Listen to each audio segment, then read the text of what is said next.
Now, I'd like to welcome you to Borglinster Castle, especially the visitors that we have that come from outside of Luxembourg. Welcome back to Luxembourg for this annual conference of TAFTIE, the Network of European Innovation Agencies. And we decided when we set up the program for this year, obviously to concentrate mainly in and around venues in the city of Luxembourg, but we thought that for this particular event, we should show you another aspect of Luxembourg, and so we're out in the sticks, we're out in the countryside, but we're only a short distance away from the city centre, so don't feel too isolated. But anyway, as I say, I want to welcome you officially to this conference, the annual conference of TAFTIE. We've got a subject we want to discuss with you, which is mission-oriented research and innovation, and specifically what does it mean for innovation agencies. As I said, I have to keep looking behind me to make sure the slides come up. I can't see it. My name is Ian Cresswell. I'm the current chair of TAFTIE for this year, 2019, and I'm also head of international affairs at the Innovation Agency here in Luxembourg. Yeah. So just for anybody who doesn't know, I know there are non-TAFTIE members here, but for those people, just for their benefit, TAFTIE, as I said, is the European Network of Innovation Agencies. And we currently count, as of today, 30 members. And these are from the EU 28 plus the H2020, Horizon 2020 associated countries. So we welcome countries such as Turkey, Israel, etc., who are also members of the TAFTIE family. We also are very proud of the fact that we have 4 international partners. And you can see we have partners from Brazil, from Canada, from Japan, and from Korea, who are active contributors. And they help us by giving us a non-Europe-centric view on innovation and what innovation means outside of the European context that we're also familiar with.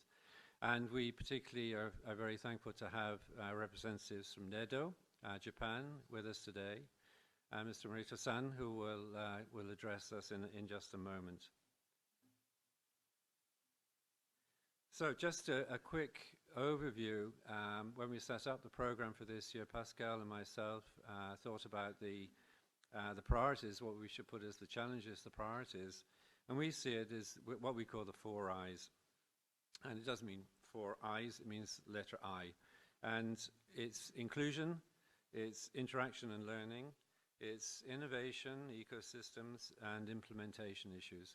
And we particularly want to look at the way we can capitalize on the knowledge that we have within the organization, and also how we can document it, the expert sessions, the annual conference, the policy forum later in the year, such that we can present back to the membership documentary evidence, if you like, or information about the points that were discussed, the issues that were raised, and then the various decisions or thoughts that came out of those discussions.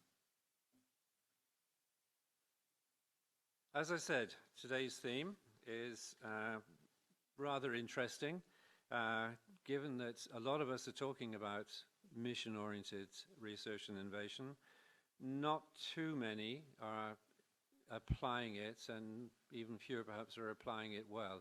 So I think there's a lot for us all to learn in this particular subject. It's a big subject, but as you can see from the list of participants, we have some very... I need to keep checking. I don't trust myself that it's going to be on the screen and I'm talking away and you can't see what I'm talking about. But you can see we've got some people who will present to us today who are experts in their fields, and they can either help us to understand what this is all about.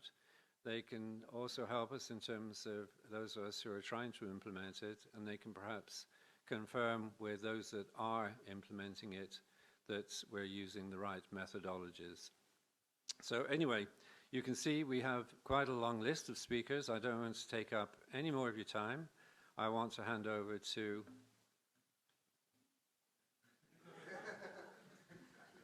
Slido.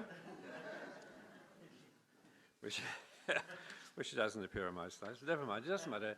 We want to make it a participative event as much as possible. And wherever I go these days, it seems Slido is the tool that people are using, that organizations are using. And we want to use Slido as well. You see that you can log on to Slido, sli.do. There we go. So every question matters. That's their slogan, not ours.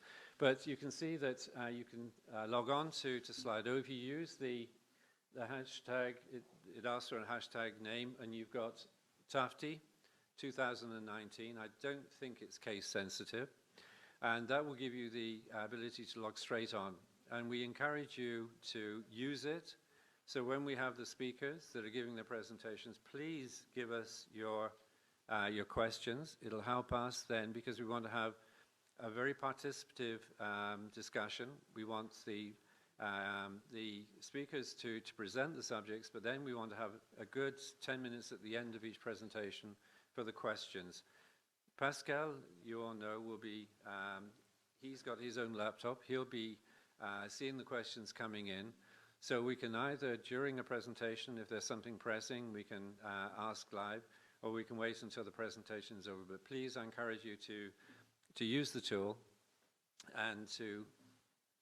Yeah, I think we are going to run the first part. So this... We'd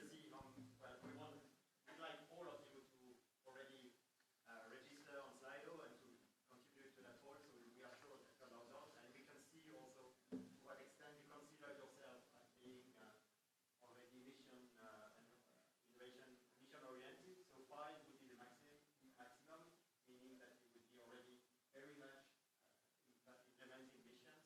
1 would be that you are still in the learning curve. So as long as we don't reach 50, we will not let Ian move further. So please keep on voting. I'm fine. I'm happy stood here. It's, we have more than 22 participants in the room, so please. Are we really going to wait? We could be here quite some time. 29. So it starts working. No, I trust in you. Okay, we can go on. We can go on. We'll see the results later on. But please, I will keep the survey live and we'll see the results later on. Can I go on? Do you have to log out? Okay, here we go. So we come to our first speaker. The first speaker is Professor Rainer Kattel. Professor Kattel is Professor of Innovation and Public Governance at the Institute for Innovation and Public Purpose at University College in London. He's served on various public policy commissions, including the Estonian Research Council. He's obviously from Estonia, and also the European Science Foundation. And he's worked as an expert for the OECD, UNPD, and the European Commission, so he's got quite a bit of experience. And he's going to talk to us about innovation, grand challenges, and dynamic capabilities in the public sector. That should be interesting. Okay, so Rainer, floor is yours, please.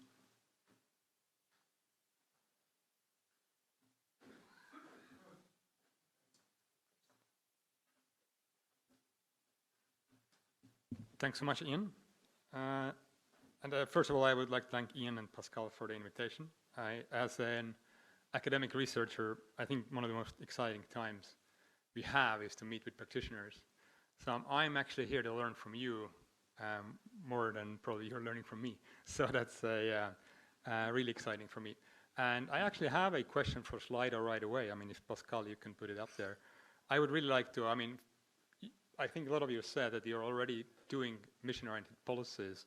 So I would really like to know what kind of methodologies you use to actually analyze those policies, because I don't know whether we can ask that, but this is really interesting because a lot of the governments that we are working together with are having a big problem with how do you evaluate something that is supposed to happen in maybe 10 years' time. So how do you actually evaluate these kind of dynamic policies? And where a lot of the existing, especially sort of productivity and cost-benefit analysis-oriented methodologies are actually not really very interesting. So if there's a way to ask that, it would be really fun to. Cool.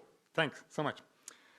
Anyway, so I will do a 20 minutes discussion around, first of all, why do we have this idea or emergence of public sector focusing much more on problems rather than areas of policy.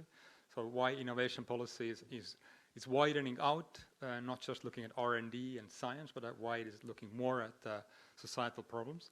And then I will try to summarize what is the sort of the emerging consensus around 21st century missions. What does it mean to do mission-oriented policy in 21st century?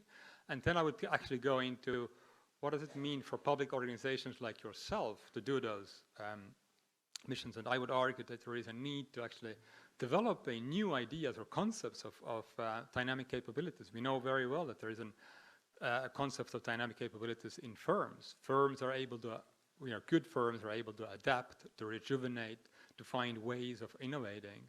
For instance, one of the most innovative companies today, of course, started out as something completely different. The most famous example probably is Nokia from Finland that started out as a tire company, but now they're, of course, not even doing mobile phones anymore. Now they're completely something else. So there's a constant adaptation. And I think for mission-oriented policies, governments need to ask the same question. So how do we adapt to the changing environment, and what are the capabilities we actually need for that? So I have to do slightly the same thing as Ian. I have to look back at myself, or behind myself, to see whether the slides are actually going.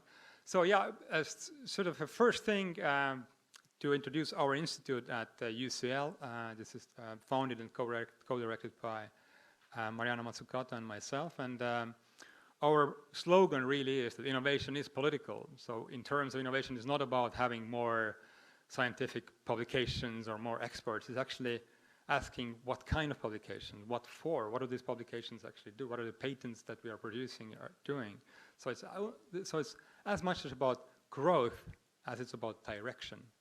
Where does innovation actually lead us? Does it lead us more sustainable, more equitable society, or actually quite opposite? And so that's a first really key motto. And as you will see throughout my talk, I'll come back to this very much idea that if you're taking innovation, or if you think that innovation is really political, then we have to actually rethink quite a bit of the ways we work as public sector and also as academics. What do we actually research? Must be quite different. So missions are, of course, not a very new idea, actually. So there is this very famous book by Richard Nelson, which is called Moon and the Ghetto. It was published in 1977. And he asked one very simple question. If you are able to send man to the moon and back, but we are not able to solve ghettos, and he specifically talked about US cities, so he didn't talk about developing countries, but he talked about one enormously successful economy like US, who sent man to the moon, and of course, as you know, the moon mission developed all those fantastic products to our iPhones, internet, all that. So there's a spillover effects that lasted actually 30 to 40 years. But at the same time, we weren't able to solve inequality, inner city equality, especially in the US context. So there is this old issue around innovation policy and innovation discussions and R&D policy. If we are able to solve technological issues, but we are actually not able to solve social challenges or societal challenges, so what do we do? And I think in many ways, this is the history of innovation policy. We started out, innovation policy community starts out as a community that is really grappling with the idea of missions. So how do we use the same approach to societal challenges as we used for Moonshot? Moonshot was during the Cold War, this is the context. There was really the understanding that we have to do it. There was, amazing mobilization of resources, of talent, of everything. But we don't do the same thing towards societal challenges, or even climate change. For a very long time, it was just sort of, petering along and nothing really happened. So how do we change this attitude? Has been always at the core of innovation policy.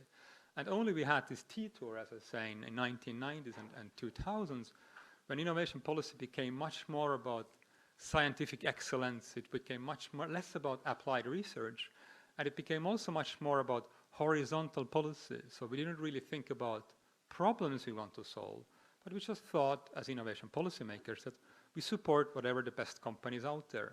Whoever writes us the best proposal, we support them. So you had this idea of level playing field. We support everybody who's sort of good.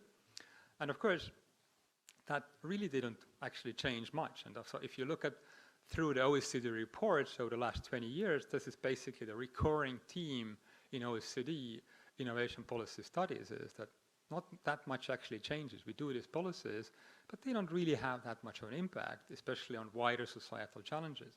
And even in terms of R&D, if you look at the global R&D, it is very concentrated into 80% of it is in a couple of countries. It is very concentrated into a few very large-scale companies, and so on and so forth. So nothing really changes that much. And of course, there was also a major issue was the disconnection of innovation policies from macroeconomic policies. Especially in the European context, macroeconomic policies became so much about inflation and stability and fiscal stability, rather than actually trying to direct structural change in economies. And that, of course, has to do with the change in banking sector and banking regulation very much in the European context. And so innovation policy became like a small brother in an economic policy playing field. It was supposed to, if you go back into the 1980s and early 1980s, especially in the OECD, that at the time was a leading organization, they really thought that innovation policy is a coordination policy. Innovation policy should be cross-cutting policy that really coordinates health, environment, all of those issues, and tries to sort of bring together societal resources around key problems. But something else actually, unfortunately, came out. And this is what I think actually what happened was sort of the McKinseyfication of innovation policy. Innovation policy became also about really trying to be quite rational in sort of just fixing market failures and just saving public money.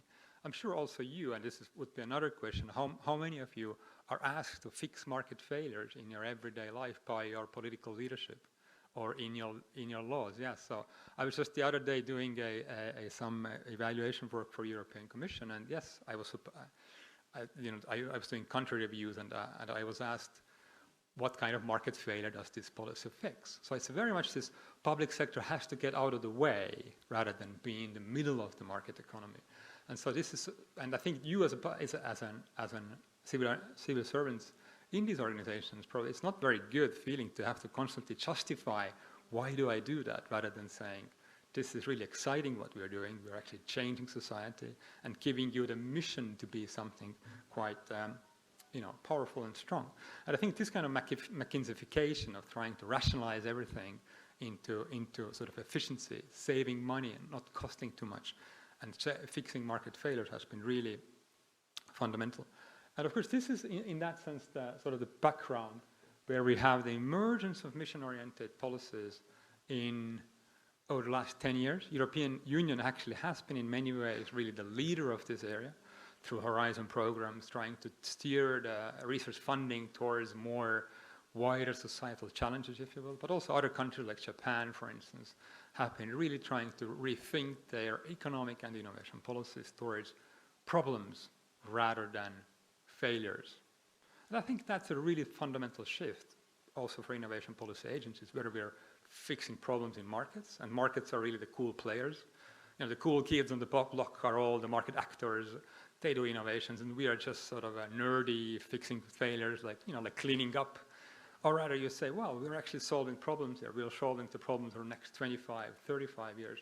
And I think this is a really fundamental difference where if you go out and try to hire new people and saying, you're here just to clean up messes, or you're here actually to really change society for the next 25, 30 years. I think it's a fundamental difference. I think the 31st century missions really are not only technological. They're really about putting together technology and innovation and societal challenges. So it's very much about human behavior, the way we behave in society. For instance, if you think about climate change is really about us. It's not about climate.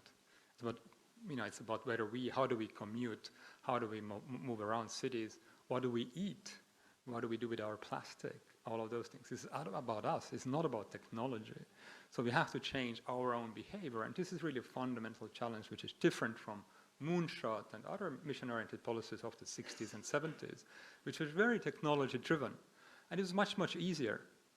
As if you have enough money, you can always send somebody to the moon. Obviously, all of the money in the world is not able to take plastic out of the ocean somehow. It's still there. It's just getting more and more. So obviously the problem is us, not the technology. So and this is, I think, really the key bit for 21st century missions.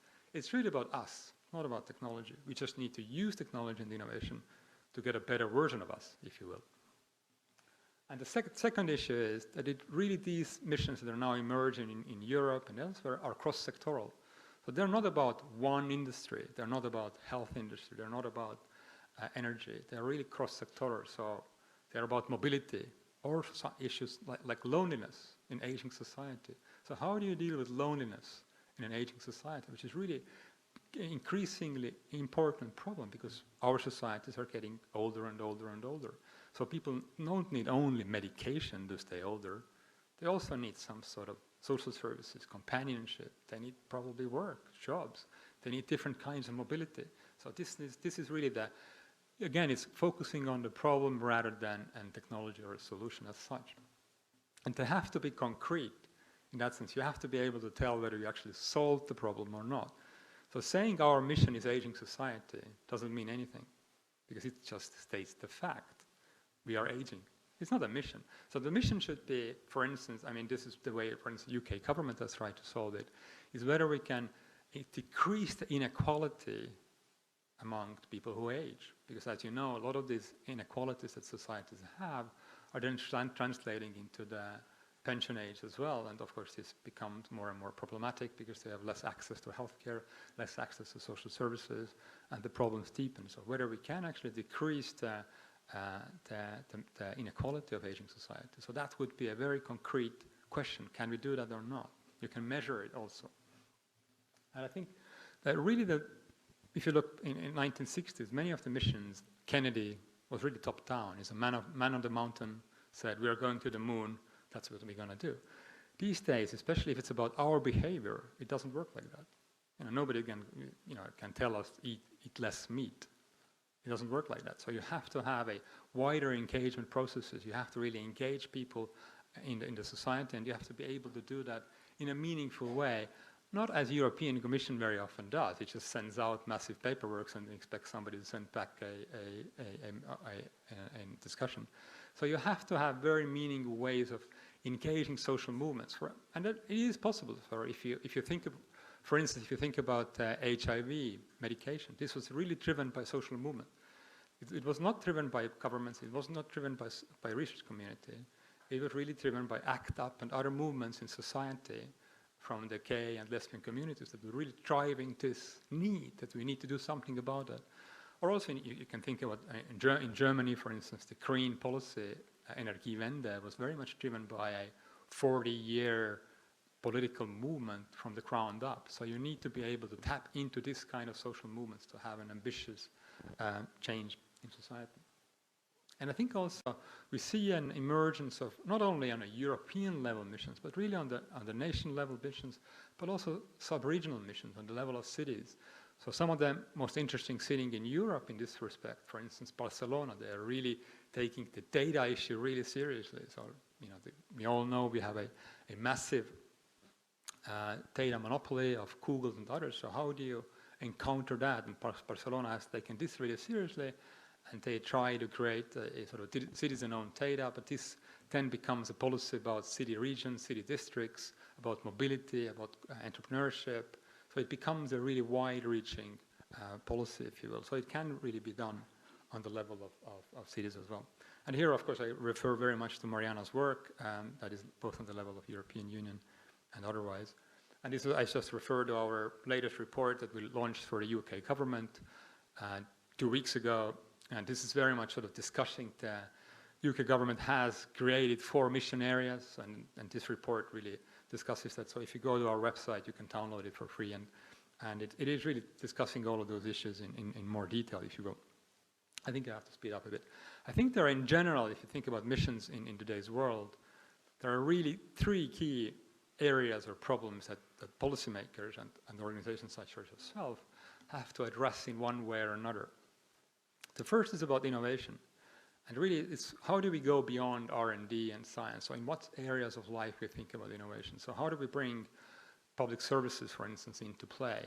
Most of your agencies do not usually deal with public services because for that you have massive departments of education, health, hospitals. So how do you relate to those areas? And it's, again, if modern day missions are very much about like climate change or aging society, if they're really about our own behavior, so how do you actually engage with political movements, social movements out there? So how do you bring that into a public bureaucracy that necessarily is not used to doing that?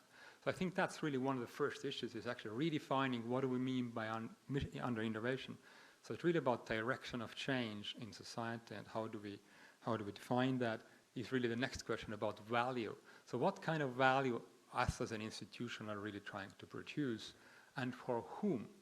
So it's really about, going back to the idea that innovation is political. So yes, we in the Western economies are trying to really get rid of plastic, but where does this plastic go? It very often ends up in the developing countries. Over the last weeks, you have seen in the media, there was this, Malaysia sending back some of the plastic to Canada and all that. So it's really about also the inequality, not only within the nations, but also between the nations. So, and I think this has become increasingly more important. So we can try to create, for instance, car-free zones in our cities, but maybe that means that actually people who are not that well off, their commute gets longer and longer because they have to circumvent central cities and all that. So the wider impact, the wider idea of value, what is the public value that our policies are actually creating, and for whom, and who is actually defining that value? So we are so much used to work in the framework of law or policy. The parliaments tell us what to do, but I think this is not really enough anymore. So we have to have a much wider sense of who is our constituency, and how do we actually get people who are not maybe having a voice in society, how do we get them into policymaking processes? In a European context, that's very often migrant communities, for instance. So how do you actually get migrant communities to be part of innovation policy discourse? It's incredibly difficult because they are not organized as well as are others. And I think there's a general danger of that. Even this new grand challenge mission-led innovation policy becomes another policy for white middle-class people. So how do you avoid this kind of issues? I think is a really fundamental challenge. And this leads to the last really important, how do you measure innovation beyond just productivity, crowding out, crowding in, whatever measures we have for private R&D. We're so worried about getting private companies to invest, which is really fundamental, of course. But so how do you go beyond that, and how do you measure just not efficiency gains, but also how do you measure dynamic spillovers, and how do you measure the value you create for communities? There is what is the value of a public park? And I think there is somebody here from Nesta. I think Nesta has done really interesting research about how do you measure value of museums, even for those who don't go into museums, because they still might enjoy the idea that there is a museum. So my life is better because there is a museum next to me. I don't go in there, but I enjoy it. So how do you measure these kind of aspects of what public sector is doing?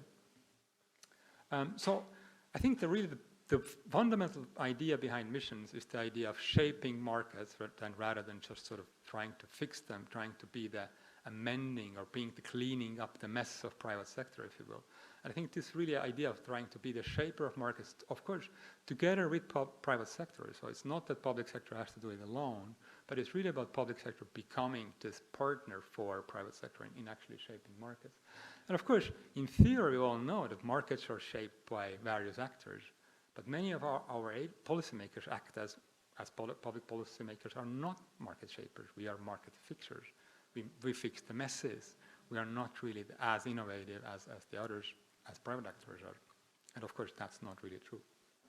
So I think, and this is the last segment of my presentation, that is really about trying to understand how can public organizations do that? What are the capabilities needed for public organizations to deliver on this promise of actually taking missions seriously, which means really trying to shape markets? And I have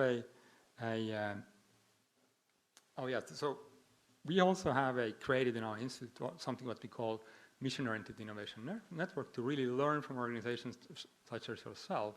So rather than just to theoretically understand how public organizations should work, we really have a network of about 40 organizations around the world. So not only mission-oriented, not only innovation agencies, some of you are here in the room, but also public policy lab, for instance, public investment banks, but also digital agents in the public sector, because they're all trying to do the same thing. They're trying to go beyond, cleaning up the messes, but actually trying to be creatively shaping our future.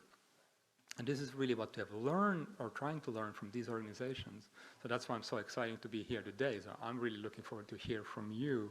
What are your experiences in trying to do more mission-driven, more purposeful policy?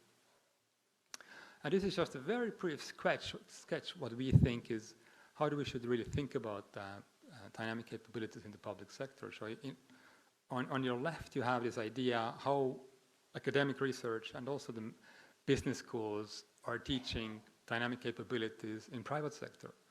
In private sector, it's very much about understanding where the market goes. So it's about sensing the market, having an understanding of market, and then seizing the opportunity of market and really, making the change happen, transforming your company. As I said, Nokia used to be tire production factory, then it became mobile producer, and now it is actually producing equipment for mobile networks. So this transformative change. So can public sector organizations change in a similar way?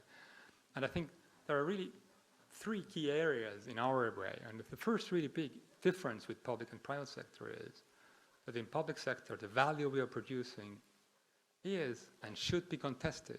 There is no one right idea of public value, because even in that, we live in a democratic society. So what is in my understanding good for me is not the same as what you think is good for you. So we have to have a way to contest that public value is. So I think there are really three key areas. Is really the public organizations need to be very good at sense making, and I'll have a example for each of them.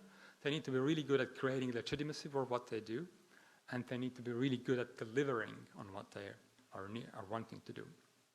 I'll have an example for each of them.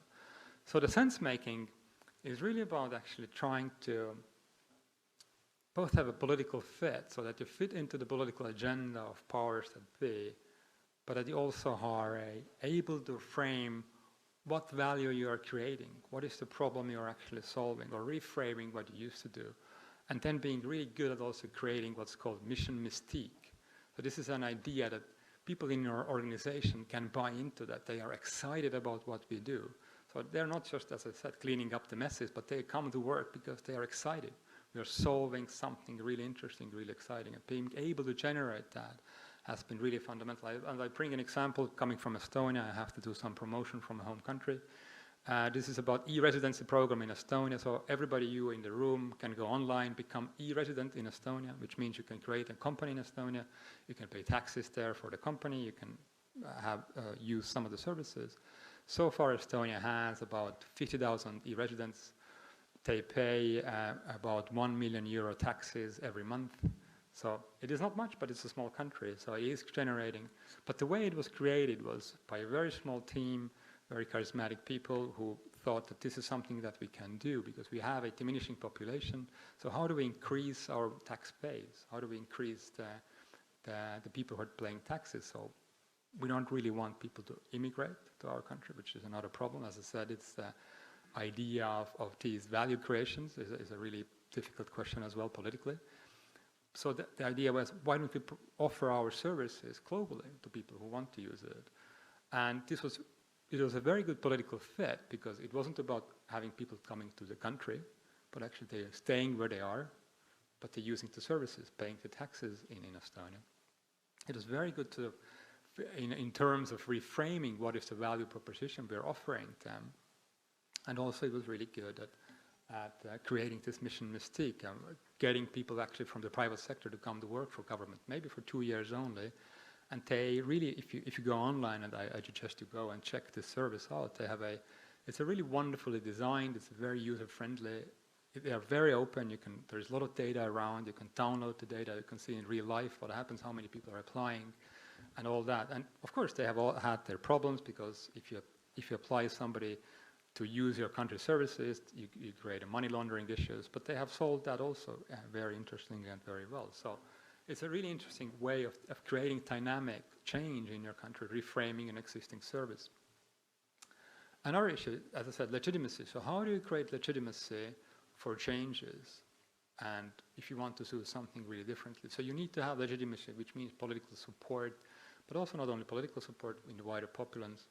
And here I bring the example of Dubai Future Foundation. So I think it's interesting to think about non-liberal countries as well, because some of them are really successful. So what can we learn from their activities? And they have created something that is a museum of the future. And so it's really about trying to, of course, they are very oil dependent. They are, if you look at Dubai, they're exporting about 30% of their GDP goes to exporting food, and which is just madness, obviously, and it can't last like that. So they're really trying to configure how do we rethink the entire economy, so they create something which is a museum of the future, which is really trying to imagine what we will be in 20, 30, 40 years' time. It's a very different way of thinking about innovation policy. So it's not about sort of changing what we are now, but actually trying to imagine the space. And I think they were really good at sort of hacking bureaucracy, hacking existing structures. They created, some of the stuff they created was pre-legal. There was no legal framework. For instance, they tried to do a 3D printed house. So it's not just in a museum space, but actually outside, actual house people can use and all that. So it's really interesting as well. And the last thing is really about being able to deliver. So I use here the example of Government Digital Service in the UK. This is .gov.uk, which is an award-winning website and service. And I think what is really fundamental about this was that is actually really the last point about metrics. So as I said, how do we go beyond productivity and savings and all that? So when they started in 2011, the first question they were asked, everybody realized that UK was having enormous problems with government procurement in ICT. They had just spent around £9 million to create a single patient record. That everything about you is in a single file, essentially, a single database. They spend £9 million, it's still not working. It was an incredible mess. It's a huge waste. So they had this idea, we need to do something really differently. So they got in people from some of the people from civic tech technology, civic tech sector, like Mike Pracken and other people from private sector, designers and software engineers. And the first thing they were asked, so how much money you can save? And Mike Pracken, who was at the time the director of GDS, said, I'm not going to tell you. I'm not going to tell you any number, because once I tell you the number, you're going to hold me to it, because then I have to manage for the number. I want to manage for changing the system rather than being able to deliver better services online. And they ended up actually saving £4 million over a few years, but they didn't focus on numbers. They focused on actually changing the service itself. They closed down a massive number of government websites that nobody was using. They created a common platform for government websites. So all government websites in UK look quite similar. So you as a citizen have a similar experience. You're in the government realm. So this is really very much about delivery, having the metrics for yourself. I won't go into that. So the last slide is really, is really about, and I think it's a wonderful quote from Brian Eno, who said about bureaucracies, that bureaucracies are really our bureaucrats are really stabilizing knowledge. So you are really the carrying of knowledge for society, how society actually functions and keeps together. But sometimes they are really radically innovating. And this is an example from a bath house in Northern Africa that has been there for 2,000 years. It's still there, people still use it. It's a community public space. So I think there's nothing like that in the private sector. So something that you guys are creating, some of those things are lasting 2,000 years. So this is the mentality you should have. You should be really focusing on, we are doing something for 2,000 years, but you also sometimes have to be really radically innovating around those issues. Thank you so much.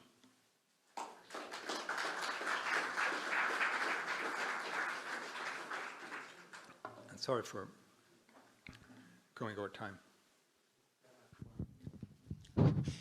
Well, you have the answers to your question. Actually, it's only 3 answers, but actually I think it covers all the participants here. You can have a look at it. I think 80 of us are concerned by none yet, but the 2 others, maybe I'll let you briefly comment on that. There is one very technical contribution with TIS and SIS, which I don't know what it is. Maybe you can comment on that. I knew where it came from, but that's really interesting. I mean, some of the one of the research we're now doing is actually trying to gather data and information about agencies, not only like yourself, but also like public banks and other agencies. What are the metrics they use that are different to cost-benefit analysis, essentially, or just measuring productivity? And on the one hand, there is so many tools out there, but on the other hand, there is really no sort of a evidence base what actually works. So everybody's testing and trialing, and so that's why it was really interesting to hear from you. But if you have anything more specific, I would love to hear from you during the break or later. You can email me. I would be really keen. And then we have some questions. First one, are we sufficiently clear on the distinction between challenge-based innovation policies and missions? Yeah, I think the challenge-based is a really just a more abstract way of putting it. I mean, the challenges, of course, you can say that sustainable development goals are very much the challenges. But if you try to do policy according to those goals, it's very difficult because they're so high-level abstract goals. So missions are a next level down. You can say that missions are a way to make it more concrete. As I said, they have to be concrete in terms of you get there or you don't, and that's the one way to really to differentiate them. I think you can, on the other hand, say that challenge-driven focus is really about much more sort of public policy areas rather than only innovation. So a lot of public policy should be much more challenge-driven. And you can see that, for instance, New Zealand, I think last week announced this sort of shift towards a radical shift in their budgeting. So they go towards well-being and number of well-being indicators that are their budget indicators. So the budget is based on well-being rather than just balancing the books or not. So the entire sort of policy structure arguably becomes something different. So we'll see whether that works. So missions are much more concrete, next level of formalization, if you will. And the next one is whether EU framework allows that. Yeah, I think then I think markets are always co-shaped by public and private sector because, of course, public sector creates regulations, standards, all of those issues that actually shape markets very much. And the other issue I think here is really about the state aid rule, of course, because EU has this very strict state aid rules, but as you all know, that R&D is not covered by the state aid rules. R&D is always the exception. So I think this is really the way to think about how do we change R&D policy rather than rethink the state aid rules. So I think this is probably a quicker way to do it. And the other really important lever that government has is procurement, of course. During my speech, most governments in Europe spend millions, if not hundreds of millions of euros in procuring stuff. How much of this stuff was procured for solving some societal challenges? Probably nothing. So there is a way we can really change. So if you look at the typical government in Europe spends 20 to 30% of its GDP through procurement. That's a massive, massive public funding that we can use for that. And of course, I know some of the people in the room are very much more experienced in this, and some countries are really trying to do that much more. But I think there is a much more space to use this kind of public funding mechanisms that are already out there for these kind of policies. Okay, well, thank you. I mean, we're going to move to the next speaker. Thanks so much. Thank you.